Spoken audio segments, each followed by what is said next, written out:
ನಮಸ್ಕಾರ. ಒಂದೊಳ್ಳೆ ವಿಚಾರಕ್ಕೆ ನಮ್ಮನ್ನು ಹಚ್ಚುವಂಥ ಒಂದೊಳ್ಳೆ ಮಾತಿಗೆ ಸ್ವಾಗತ. ನಾನು ರೂಪಾ ಗುರುರಾಜ್.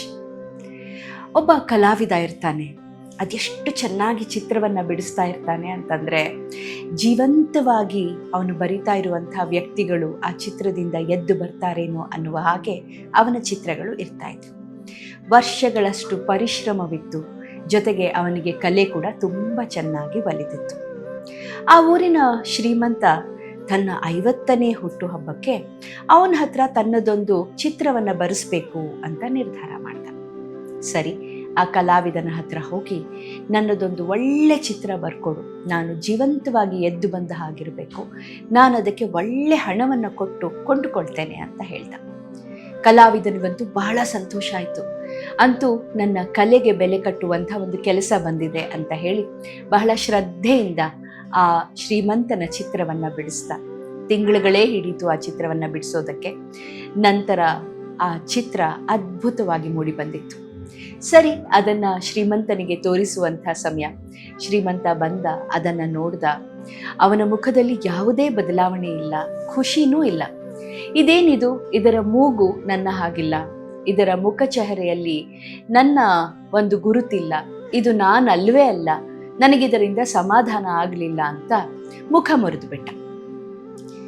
ಕಲಾವಿದನಿಗೆ ಸ್ವಲ್ಪ ಬೇಜಾರಾಯಿತು. ಆದರೂ ನಾನು ಮತ್ತೊಂದು ಚಿತ್ರವನ್ನು ಬಿಡಿಸ್ತೇನೆ ಅಂತ ಹೇಳಿ ಮತ್ತೊಮ್ಮೆ ಪರಿಶ್ರಮ ವಹಿಸಿ ಮತ್ತೊಂದು ಶ್ರೀಮಂತನ ಚಿತ್ರವನ್ನು ಬಿಡಿಸ್ದ. 1-2 ತಿಂಗಳ ನಂತರ ಬಂದಂಥ ಶ್ರೀಮಂತ ತನ್ನ ಕುಹಕ ಬುದ್ಧಿಯನ್ನು ಇಲ್ಲೂ ತೋರಿಸ್ದ. ಇಲ್ಲ, ಈ ಚಿತ್ರದಿಂದನೂ ನನಗೆ ಸಮಾಧಾನ ಆಗಲಿಲ್ಲ, ಇದು ನನ್ನ ಹಾಗೆ ಇಲ್ಲವೇ ಇಲ್ಲ, ಈ 2 ಚಿತ್ರಗಳಲ್ಲಿ ನನ್ನ ಹೋಲಿಕೆ ಇಲ್ಲ, ಇದನ್ನು ನಾನು ಕೊಳ್ಳೋದಕ್ಕೆ ಸಾಧ್ಯ ಇಲ್ಲ ಅಂತ ಹೇಳಿ ತನ್ನ ಕೆಟ್ಟತನವನ್ನು ಮೆರೆದು ಅಲ್ಲಿಂದ ಹೊರಟು ಬಿಟ್ಟ. ಕಲಾವಿದನಿಗೆ ತುಂಬ ಬೇಜಾರಾಯಿತು. ಇಂಥ ಒಂದು ಪರಿಸ್ಥಿತಿ ನನಗೆ ಬರಬಾರ್ದಿತ್ತು, ನನ್ನ ಶ್ರಮವೆಲ್ಲ ವ್ಯರ್ಥ ಆಯಿತು ಅಂತ ಬೇಜಾರು ಮಾಡಿಕೊಂಡು ಅವನ ಸ್ನೇಹಿತರ ಹತ್ರ ಅದನ್ನು ತೋಡ್ಕೊಂಡ. ಆಗ ಅವನ ಸ್ನೇಹಿತನೊಬ್ಬ ಅವನಿಗೊಂದು ಉಪಾಯವನ್ನು ಸೂಚಿಸ್ದ. ಸರಿ ಅಂತ ಹೇಳಿ ಆ ಕಲಾವಿದ ಸ್ವಲ್ಪ ದಿನ ಬಿಟ್ಟು ಶ್ರೀಮಂತನಿಗೆ ಒಂದು ಕರೆ ಮಾಡಿ ಹೇಳ್ದ, ನೋಡಿ, ಸರ್ಕಾರದಿಂದ ನನಗೊಂದು ಆದೇಶ ಬಂದಿದೆ, ಮೂಗ ಕಿವುಡರ ನಿಧಿ ಸಂಗ್ರಹಣೆಗಾಗಿ ಅವರಿಗೆ ಭಾವಚಿತ್ರಗಳನ್ನು ಬರೆದು ಕೊಡ್ಬೇಕಂತೆ. ಹೇಗೂ ನಿಮ್ಮೆರಡೂ ಚಿತ್ರಗಳನ್ನು ನೀವು ಒಪ್ಕೊಂಡಿಲ್ಲ, ಅದು ನಿಮ್ಮದಲ್ಲ ಅಂತ ಹೇಳ್ತಿದ್ದೀರಿ, ನಾನು ಅದನ್ನೇ ಸರ್ಕಾರಕ್ಕೆ ಕೊಟ್ಟು ಬಿಡ್ತೇನೆ, ಮೂಗ ಕಿವುಡರ ನಿಧಿ ಸಂಗ್ರಹಣೆಗಾಗಿ ಅಂತ ಹೇಳ್ದ. ಶ್ರೀಮಂತ ಹೌಹಾರ್ದ, ಅದು ಹೇಗೆ ನೀನು ನನ್ನ ಚಿತ್ರವನ್ನು ಕೊಡ್ತೀಯಾ, ಅದನ್ನು ಕೊಡೋದಕ್ಕೆ ಸಾಧ್ಯ ಇಲ್ಲ, ಇದು ನನ್ನ ಮರ್ಯಾದೆ ಪ್ರಶ್ನೆ ಅಂತ ಹೇಳ್ದ. ಆಗ ಆ ಕಲಾವಿದ ಹೇಳ್ದ, ನೀವೇ ಹೇಳಿದ್ರಿ ಅಲ್ವಾ, ನಿಮಗೂ ಆ ಚಿತ್ರಕ್ಕೂ ಹೋಲಿಕೆನೇ ಇಲ್ಲ ಅಂತ ನೀವು ಹೇಳಿದ್ಮೇಲೆ ನಾನು ಆ ಚಿತ್ರವನ್ನು ಯಾರಿಗೆ ಬೇಕಾದರೂ ಮಾರ್ಕೋಬಹುದು. ಕಲಾವಿದನಾಗಿ ನನ್ನ ಪರಿಶ್ರಮಕ್ಕೆ ನನಗೆ ಬೆಲೆ ಬೇಕು, ಆದ್ರಿಂದ ನಾನು ಇದನ್ನು ಸರ್ಕಾರಕ್ಕೆ ಮಾರ್ತಾ ಇದ್ದೀನಿ, ಅದನ್ನು ನಿಮಗೆ ಹೇಳೋದು ನನ್ನ ಧರ್ಮ, ಅದನ್ನು ನಾನು ಪಾಲಿಸಿದ್ದೀನಿ ಅಂತ ಹೇಳ್ದ. ಈಗ ಶ್ರೀಮಂತನ ಕೆಟ್ಟ ಬುದ್ಧಿ ಅವನಿಗೆ ತಿರುಗುಬಾಣವಾಗಿ ಬಂತು. ಕೊನೆಗೆ ಬೈಕೊಂಡು ಬಂದು ಇವನು ಕೇಳಿದಷ್ಟು ದುಡ್ಡನ್ನು ಕೊಟ್ಟು ಆ ಚಿತ್ರಗಳನ್ನು ಕೊಂಡುಕೊಂಡು ಹೋದ. ಇದರ ಸಾರಾಂಶ ಇಷ್ಟೇ. ನಮ್ಮ ಸುತ್ತಲೂ ಅನೇಕ ರೀತಿಯ ಕಲಾವಿದರನ್ನು ಬಹಳಷ್ಟು ವರ್ಷಗಳು ಪರಿಶ್ರಮ ಪಟ್ಟು ಒಂದು ವಿದ್ಯೆಯನ್ನು ಒಲಿಸ್ಕೊಂಡು ಆ ವಿದ್ಯೆಯಲ್ಲಿ ಪಾಂಡಿತ್ಯವನ್ನು ಪಡೆದಿರುವಂಥ ಕಲಾವಿದರನ್ನು ನಾವು ನೋಡ್ತೇವೆ. ಅಂತಹ ಕಾರ್ಯಕ್ರಮಗಳ ಆಯೋಜನೆಯನ್ನು ಕೂಡ ಮಾಡುವಂಥ ಅವಕಾಶ ನಮಗೆ ಸಿಗುತ್ತೆ.